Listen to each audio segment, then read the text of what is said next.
Hey guys, welcome back. Today I'm reading Bold Smiles and Confused Classmates by sleepyoongs. Here's the summary. Class 1A are oblivious. Izuku knew this, but for them to be oblivious to the point of naivety, well, Izuku couldn't help but to mess with them. Or 5+1 about Izuku being Midnight and Oburo's child. 1. Related to cloud or cloudy people. Sakumo Izuku was and still is an interesting character. Most would say he stood out well in a crowd just by looks alone. Izuku, who had peachy tan skin that had a singular bleeding mark that had rested under his right eye. His hair was also a pale blue that glinted into a dark blue until the tips of his hair blended into a jet black. His hair was fluffy and was always seen casually floating around as if it was in blowing wind, and Izuku, he heard from people who was bold enough to ask to touch his hair, or even on the rare occasion to lay in it, describe it as a soft cotton candy cloud. Izuku, he also had people who were even more bold to try and eat his hair since apparently it looked edible. His big, bright, electric blue eyes were another thing that attracted people to him, like moths to a flame. Others told him if they had dared to attempt stare long enough in them, they would fall under a hypnosis spell. Though even with his physical looks, it was his quirk that always put the stamp on people's interest. Izuku's quirk was a strange mix of his parents, which was one being simply cloud, and the other being osmosis. Izuku, just like his father, he can create clouds. He can hold things on the clouds. He can make it dense enough for him, along with people, to ride them in the air. But unlike his father, his clouds are able to hold the sleeping gas that his mother is able to produce from her body. If Izuku wanted to, he is able to make a cloud that holds the gas in the core and allow it to explode in any certain area. These clouds, Izuku is able to change the size and shape of. In short, Izuku basically can create gas bombs whenever he likes. You know, Kamo, your quirk is like our sensei, Midnight, Kaminari pointed out as he subconsciously played in Izuku's hair with nothing but contentment and pure bliss that had blazed and burned in the golden eyes of Kaminari, while he ran his fingertips just through the base of Izuku's hair. Even months later of knowing Izuku, and even now the class is living in a dorm room together, Kaminari still in shock of how soft and fluffy the hair is. Izuku partly wonders how the other teen would react to meeting his father. After all, the man's hair is even more softer than his. His father's hair is airy, fluffy, and truly feels like a cloud. Actually, his quirk is more like Cloud. I mean, Shikoro even looks like the dude. Kirishima chimed in, and Izuku just absent-mindedly hummed, to which his classmates was saying and now going on to a debate. Maybe they're related, or is that just how cloud people— Ow! Joe smacked Kaminari before he could even get a chance to complete that sentence. Wait, let the man speak. He was saying something smart. Are they related, or are they just cloudy? Ashido silently pondered as the glass now dissolved into near distress levels of members. Sukumo Oburo, or known by others as Loud Cloud, was his father, along with Midnight, or known to some as Kamiya Shukumo Nemure, was his mother, though he wasn't sure if his class was aware of that fact. He didn't exactly tell them, but he didn't try to hide it either. Izuku thought it was more than obvious, seeing as he looked like a carbon copy of his father, had a quirk nearly same as his father, and he was basically his father with a sprinkle of his mother's personality and physical traits. Maybe his class was really that dumb or naively oblivious. Maybe Izuku should talk to Uncle Shota about improving their awareness. Sugar-kun, are you related to either Loud Cloud or Midnight? Ruaka had asked, and almost eerily the class fell silent, and all at once snapped their heads to look at him. Izuku just gave a lazy smirk as he stood up, preparing to leave. He could give the class a yes and be done with it, but clearly they all were so desperate to know, and he liked teasing other people and to watch them suffer, sue him for being a bit statistic like his mother. So instead of giving a proper answer, Izuku had walked off, but of course he couldn't leave without words. Figure out yourself, babes. The class screamed in confusion and mild irritation towards those words. It was absolutely beautiful to Izuku's ears. Shikamaru versus death. I don't think we should wake up, Sensei. The man looked half dead, just walking in the class and now actually asleep. He looks dead, Shinzo said as he weirdly stared down at the possibly not breathing man as he took a long drink from his coffee that either gave up scolding him for having in the classroom. And if Isawa isn't dead, then you'll be for waking him up, Hiragori said with a shiver of her floating clothes, which everyone agreed with her. Izuku couldn't help but to roll his eyes at the class, who had an unreasonable fear of Aizawa. He stared down at the man, who was all currently wanted to ask if they could have a slumber party in the dorms, and wanted to invite him too. The entire class knew it was a long shot, especially if they were going to ask him straight out of his sleep. Aizawa craved sleep more than anything else in his life, yet they didn't have any other chances, seeing as when classes are over, the man does a disappearing act better than Hunchio himself. It was impressive, but also a bit annoying when you wanted to talk to him. Alright, I'll ask him, Izuku said as he stood up, pushing the chair of his Alright, I'll ask him, Izuku said as he stood up, pushing the chair of his back and stuffing his hands in his pocket. He heard enough of the fight that was, in his opinion, boring. They were all too afraid to do so Izuku will do it. His uncle couldn't do anything to him that his mother possibly hadn't. The woman is his biggest fear, and as much as he idolizes her. Wait, what? Sakamoto Izuku! What in heaven's name are you doing? Izuku heard the hiss of Ida, but he ignored it as he stalked curiously and with a bit of swing and pep in his step over to the yellow abomination of a sleeping bag. Izuku peered down at the man before he jabbed Aizawa with a light enough kick that shouldn't hurt too much, but enough to wake him up in an instant. He could hear the class gasp in a dramatic way, but even some start to whisper.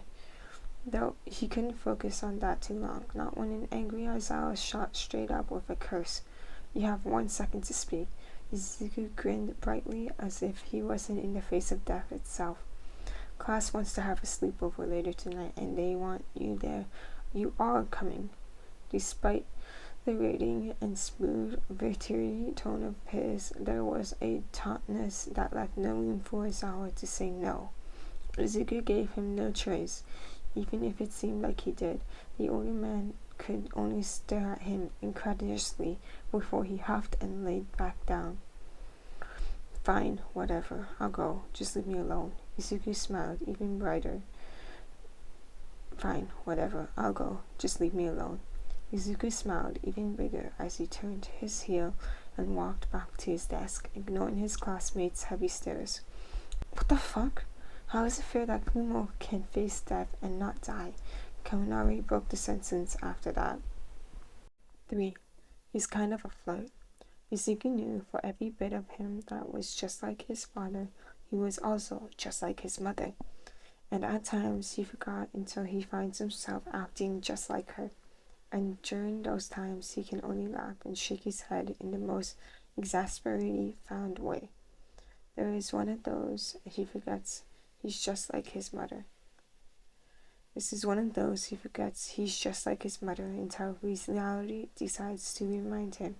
Apparently, out of all traits he could have took from his mother, he shares her flirty nature, along with being a little high-strung and perhaps sadistic, and finding pleasure to others' suffering and pain. And oh, maybe he does share a lot with his mother than just her poor eyesight and the beauty mark on his right cheek.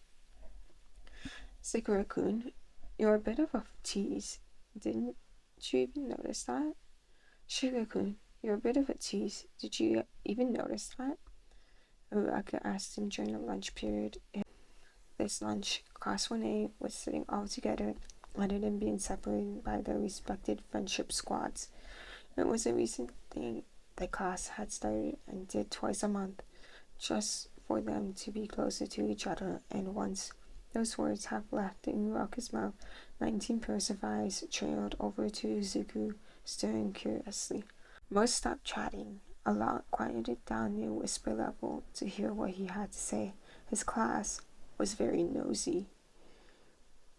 Izuku, he had naturally tilted his head to the side with a smirk that showed off his canine teeth. Uraka already had a forming blush with her eyes spelling out regret for even asking the question. Not too far down from her, Ashito gave a little whistle, her phone already out recording what was going down. Oh, really? I didn't notice. Really, I didn't. But for you to notice, you must like it. Izuku purred lowly and softly, with his tone coy and concise. If even possible, Uraka's face and ears erupted in a burning shade of red as she loudly squeaked, falling backwards towards the floor. Though before she could even hit the ground, her quirk was quick to activate, sending her into the air. And she's gone, y'all. She's up there with the gods now.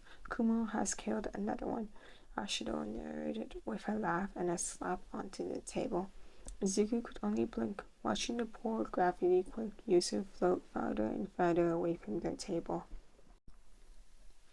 4. When the clock strikes midnight. Izuku stared at the board that was full of pictures of Black Cloud and pictures of him. There were thin red strands that were connecting to certain pictures, and each of the pictures connected to one that fell in the middle. It was a faceless photo of a woman who the class were trying to add to it as his mother, or near relative. Izuku, he found it sad as much as he found it humorous. He was proud that they found out Loud Cloud was related to him directly, even if the class fell into a deep debate on how exactly the Cloud hero was related to him. Why can't his mother be Midnight Sensei?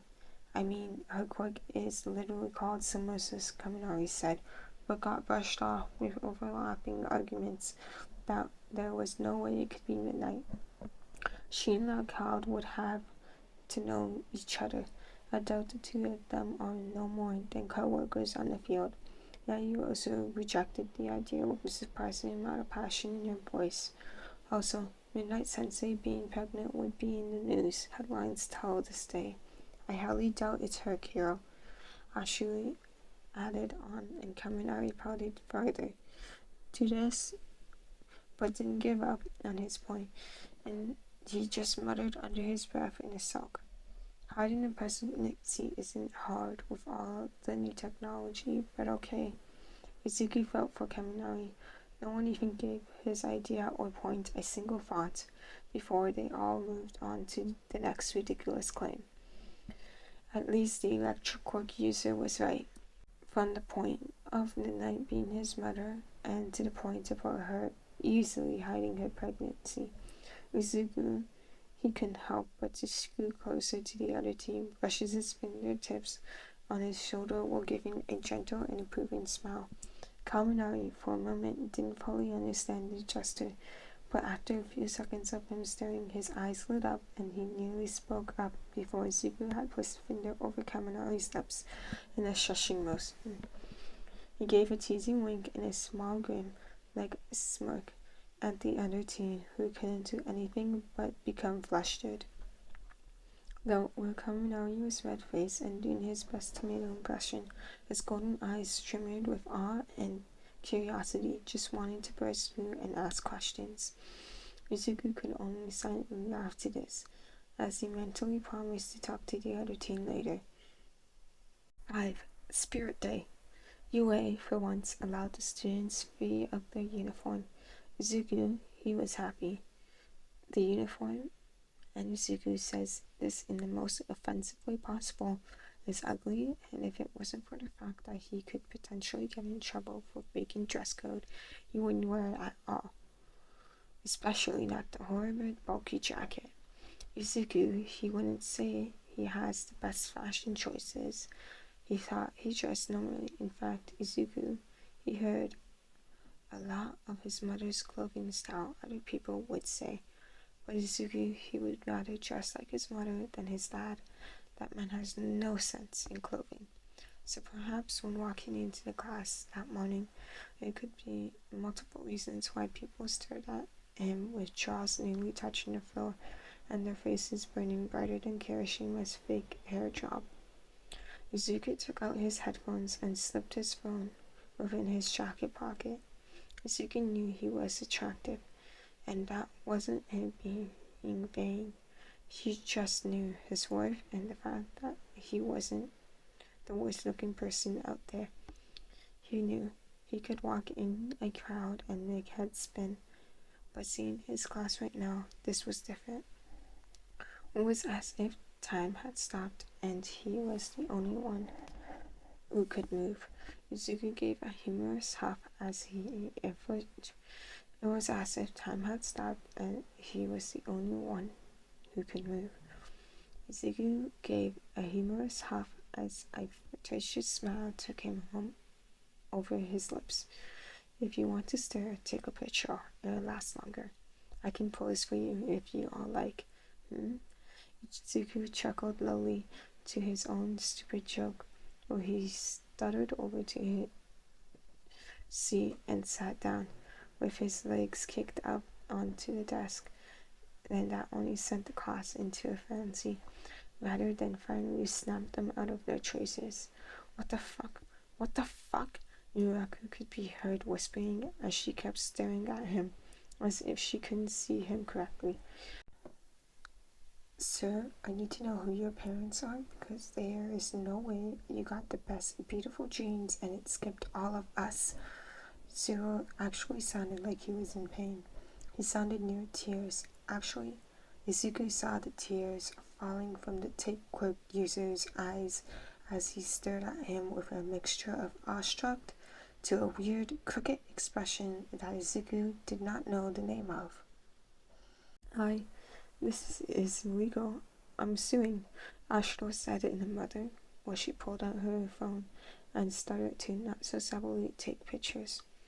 Share those with me, Kirishima said, peering over Ashito's shoulder, while she stared at the newly taken pictures. Actually, Sakumo-san, can you pose, preferably on top of the desk? Todoroki dryly and boldly asked, with his phone in his hand, ready to take some photos. Izuku nearly choked out a laugh as he stared wildly at Todoroki, who was more than serious. He wasn't even sure what he did that resulted in his class falling into chaos like this, but it was amazing to see. Pfft, sure, okay. +1. Parents' Day. Today was Parents' Day in Masafirison and in UA. All parents of Class 1A would be in the dorms, all ranging from normal parents such as Urarakas, who are just a hardworking family, from the Bakugos, who are a high middle-class family who worked as fashion designers and were fairly well off, and to others such as Todorokis, who are a hero family, and others like the Idas and Yairozu, who are also in the hero family spectrum. Everyone in the class had at least one family member there, even if it was technically Parents' Day. Well, all besides Izuku. His mother, well, she was in the school and she was going to be coming a bit later. Izuku couldn't help but to feel a bit lonely, and even though Izuku also knew his father was on the way, that he was held up with a villain, which is why he was late, he still was a little upset. It felt strangely bitter to see the others with their family and his was late. He knew sooner or later it would be fine, so instead Izuku had just tried to keep a smile on his face. Come on, where are your parents at? Didn't you say they'd be here? Kamui left his mom's side momentarily to be by Izuku's.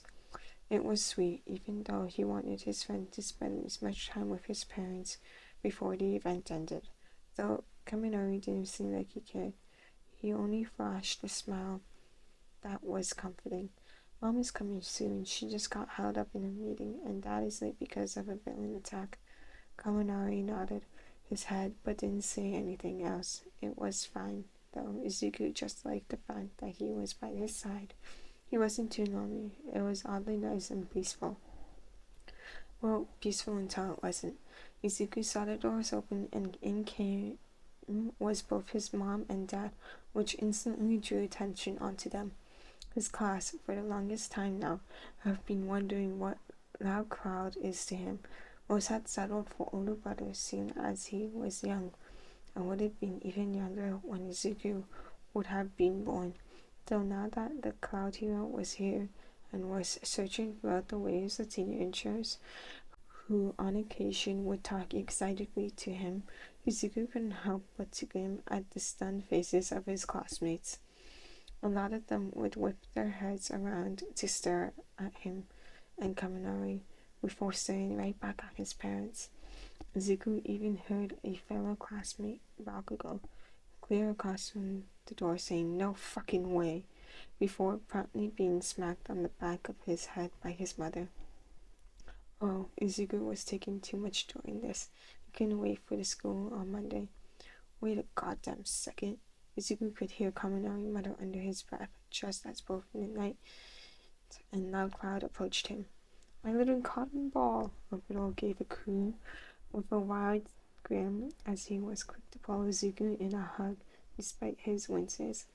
I was right about Loud Cloud, too. The electrical quirk user had nearly fried his brain at this resolution when he stared at the father-son duel. Memory glanced over at him and gave a small hug that showed her curiosity was piqued. Right about what? She asked, with a smile that was scarcely similar to Izuku's. Kaminari gave a shudder, but he soon grinned widely, remembered the heroes in question. "Just know, some people owe me some money," Kaminari cackled, and Izuku, when he finally pulled away from his father, stared at the other team with so much pride that it nearly hurt. "Hey, lovely, isn't that how we looked at each other before getting together?" His dad had the nerve to tease him, and his mom, that traitor, grinned and gave a nod of her head. "You're right, darling." Despite seeing Kaminari brush so many times, Izuku didn't think he'd ever seen the team slowly dissolve into the ground while muttering incoherent words. Apparently, you can see new things every day. So, that was a fan fiction. Sorry I've been away. I was sick. And then after I recovered from sick, I was skating. Skateboarding is like dangerous. So I was skateboarding and I rode up a curve and then I just kind of smacked into the ground on the side of my head. I'm okay, but it hurt and I had a massive headache and I wasn't able to talk properly. Even now, some of my words are still slurred. So if you hear that, it's gonna get better as time goes on. My brain's a bit funky right now. Anyways, I hope you guys like this fic, and I'll see you later.